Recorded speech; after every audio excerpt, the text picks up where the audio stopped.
Hi, I'm Michele Saumberfield. I thought I would do a little poetry reading. I can tell you right now it's going to be very rough because I'm really all hassled today. um, got to work late, my hair is a mess, working from home, but got a late start, wasn't feeling well this morning. My shirt's all wrinkled. Oops, sorry.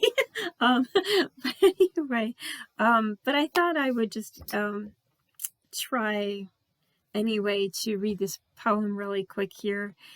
God, I need to color my hair, don't I? I can see my reflection in the screen here, and I look terrible. Clearly not a natural blonde. um, okay, so I'm going to just turn over to the Facebook page where I posted this poem. It's written by Charlotte Massey Hawthorne. Charlotte was a woman who I lived as during approximately 1822 to 1841, give or take a year. And I died under terrible circumstances. My husband had me burn at the stake in the center of town. I'm not quite sure where I lived. I think I was in a New England state. And yes, I know that 1841 is late in the game to claim that, but as God is my witness, I was put to death on the stake around 1841, give or take a year. And I was not given a trial or anything like that. I mean, there was a warrant signed. I was taken to the stake 2 days after I received it, and I was burned at the stake for adultery.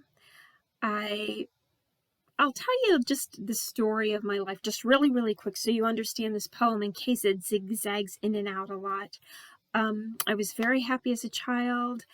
I did well in school. I had a crush on a blue-eyed boy named Elijah. I loved school, absolutely loved it. Thought maybe someday I'd like to be a published writer. Loved history, math. It was wonderful.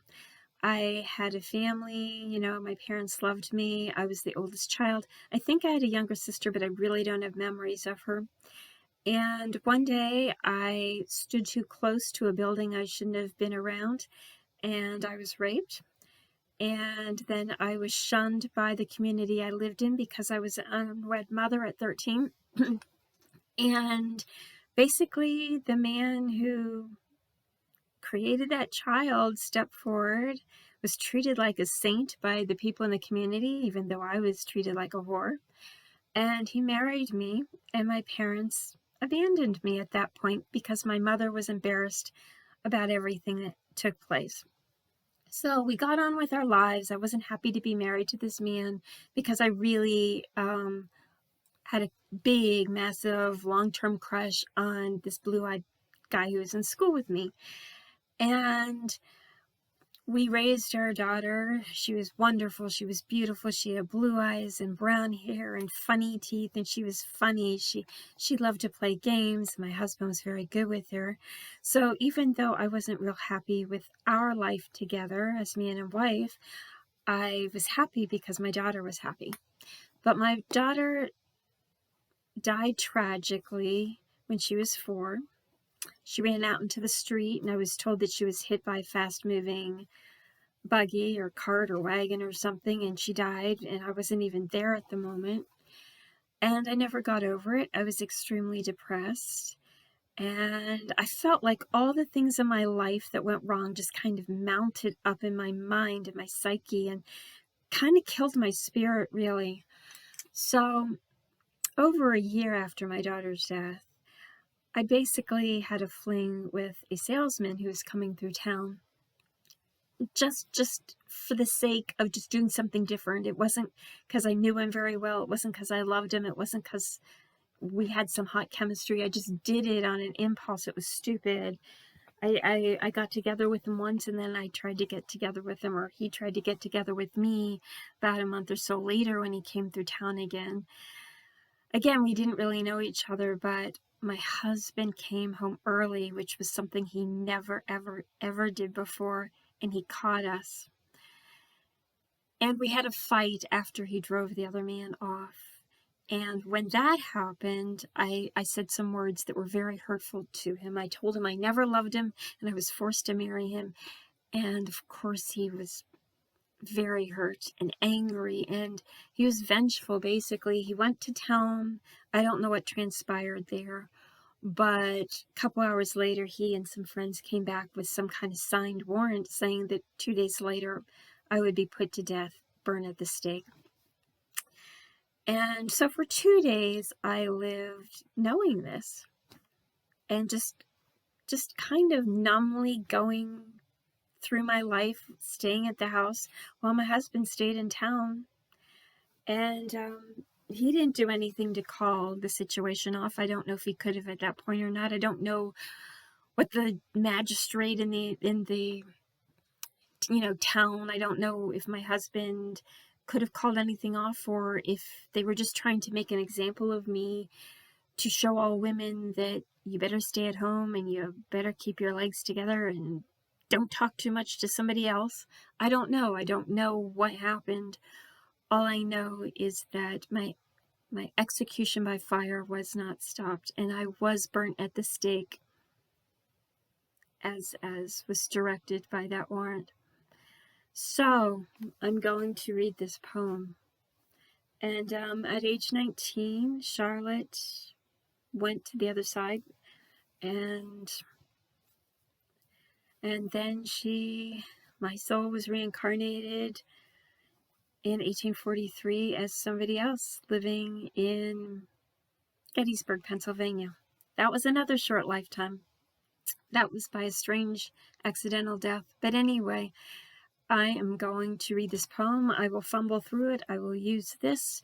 I hope it's not too painful. I'm sorry. I probably will be. But I'm going to read this poem that I wrote, but I feel that Charlotte spoke through me to have me write this. I wrote it in maybe about an hour and a half's time this morning. All right.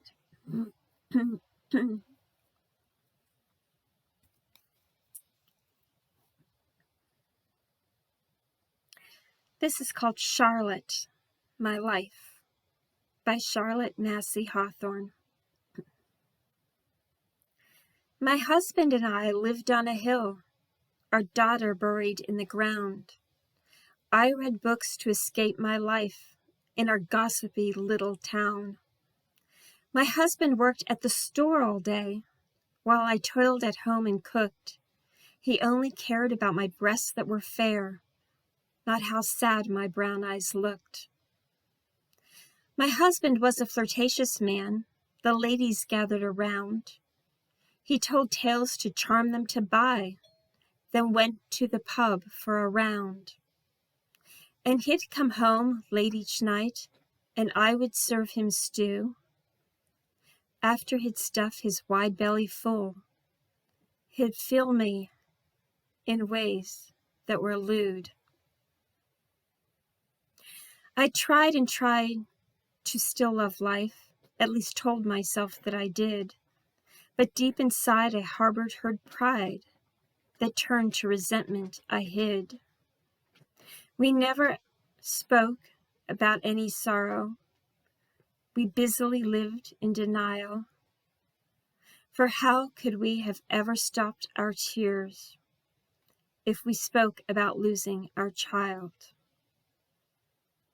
And so each day went by, and by a year felt like a decade. And at the tender age of 19, my heart felt cut with a rough blade.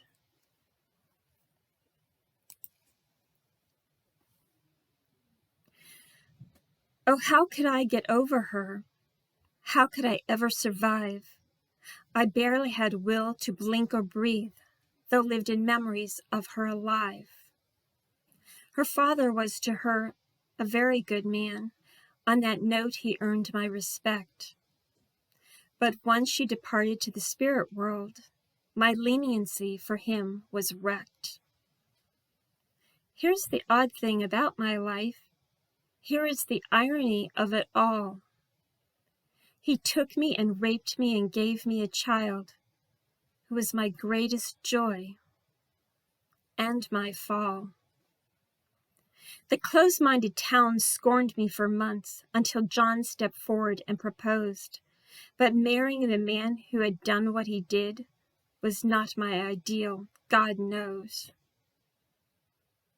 Goodbye to my classmates in education. Goodbye to the boy with blue eyes. So long to my mother and father forever. On Hawthorne's Hill, I began my new life. And through the heartbreak, only one thing kept me going at all. It was our darling little Jenny girl who loved her ribbons and dolls. You asked me how we lost our girl. My friend watched her when I went to the store. She didn't notice Jenny run into the street, and then Jenny was no more. Oh, why am I telling you this? Oh, what good could it really do? I suppose I want you to understand how the salesman could have had me nude. For I was but a broken child in the body of a goddess, and I still felt like I was that girl, my virginity lost to John's unlawful conquest. And so his delusion ended with words, when my infidelity was discovered.